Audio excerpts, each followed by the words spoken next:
Hello అందరికీ నమస్తే. ఈరోజు పటంచేరు దగ్గరలో ఉన్న రామేశ్వరం బండలో శ్రీ రేణుకా ఎల్లమ్మ తల్లి బోనాలు కళ్యాణం ఉత్సవాలు జరుగుతున్నాయి అన్నమాట.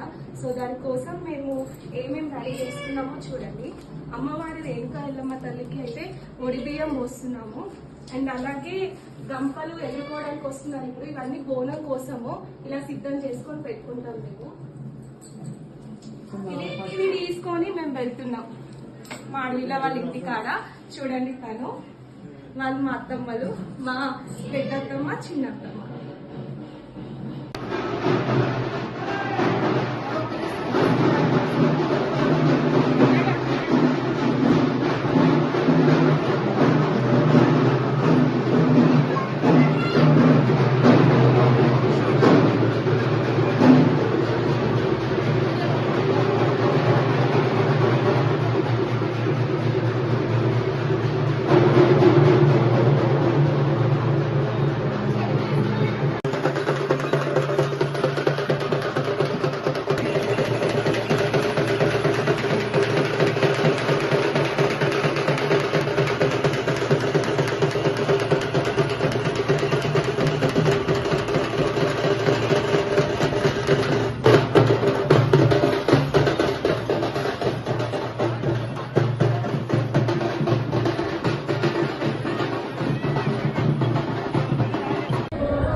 చుమకతో నిండు